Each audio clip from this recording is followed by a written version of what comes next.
Assalamualaikum warahmatullahi wabarakatuh. Perkenalkan, nama saya Lia Yuliana dari kelas PBSI 4A. Saya akan menjawab pertanyaan nomor 1. Hal apa saja harus diperhatikan dalam melakukan pengembangan media pembelajaran? Yang pertama, harus sesuai dan relevan terhadap kriteria pembelajaran yang cocok dengan usia sasaran. Yang kedua, harus jelas, rapi, dan sistematis. Yang ketiga, harus mudah, menarik, praktis, luas, dan tahan lama. Yang selanjutnya juga harus memperhatikan kondisi lingkungan sekitar sekolah. Pertanyaan nomor 2 yaitu upaya apa yang harus dilakukan ketika ada siswa yang tidak aktif di kelas.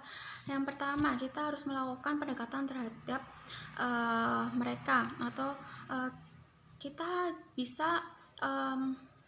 bisa melakukan komunikasi secara terus-menerus terhadap mereka, sehingga mereka ada feedback atau timbal balik kepada kita, sehingga ada minat mereka dalam mengikuti pembelajaran. Yang selanjutnya, pencarian data tentang masalah, yaitu dengan cara berkomunikasi kepada orang tua mereka atau dengan wali kelas, apa yang menjadi penyebab mereka, seperti itu. Dan 3, yang selanjutnya, melakukan konsultasi secara pribadi. Jadi walaupun kita bukan guru BK, tetapi kita juga harus peka terhadap siswanya, apa yang menjadi masalah mereka, seperti itu, sehingga kita bisa mencarikan solusinya. Pertanyaan nomor 3 yaitu, menurut saya di masa sekarang ini untuk melakukan pembelajaran dengan nyaman walaupun di rumah, itu dari pihak kampus harus memfasilitasi mahasiswanya apa sih yang menjadi penyebab masalah problematika mahasiswa ketika kuliah daring ini. Nah, di situ kita harus mencari solusinya. Misalnya mahasiswa masalahnya ketika di kuota internet. Nah, pihak kampus dapat memberikan tunjangan kuota internet seperti itu, dan juga pihak dari dosen atau mahasiswa juga saling memilih media pembelajaran yang apa sih yang bisa yang mudah digunakan ketika kuliah daring ini. Kemudian juga tenggat waktu ketika dosen memberikan tugas, dan perbedaannya yaitu ketika kuliah online atau daring itu tenggat waktunya itu biasanya di jam atau waktu.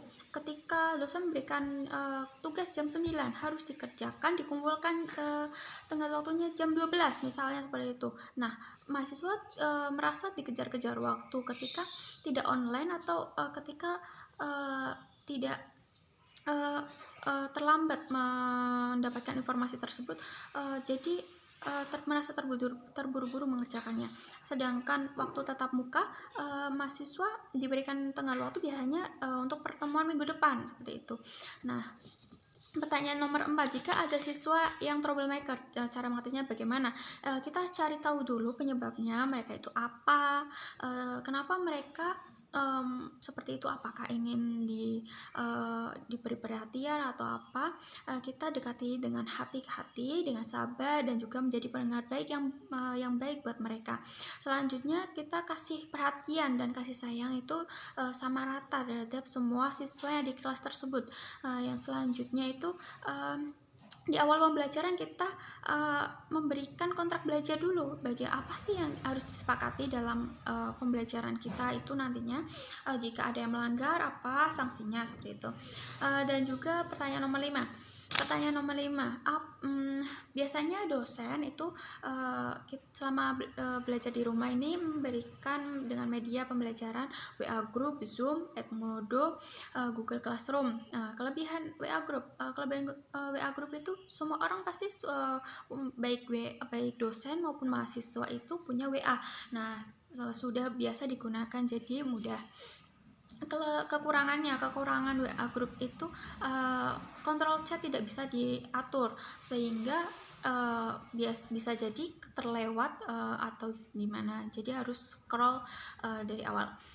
Terus kekurangannya juga tidak bisa melihat secara visual, hanya beberapa orang saja. Misalnya video call kan hanya untuk 4 anak saja.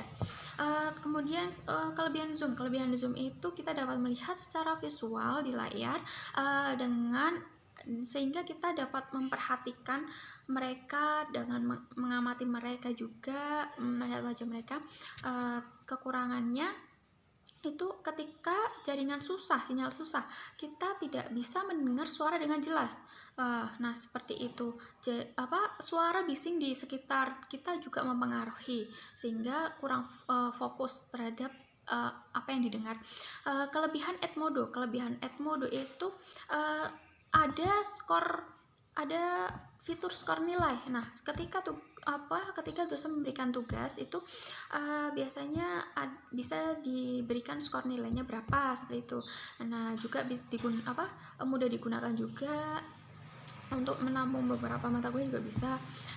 Dan juga terus kelebihan Google Classroom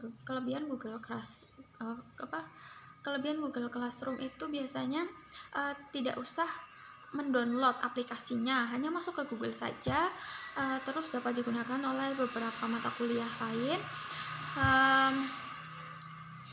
Terus kekurangan Google Classroom itu biasanya tidak ada tombol atau indikator yang menunjukkan jumlah audiens yang ada di grup, dan yang sudah membaca atau memilih materi yang dibagikan itu hanya bisa diatur dengan diakses dengan akun Google saja, tidak bisa yang lain. Seperti itu. Menurut saya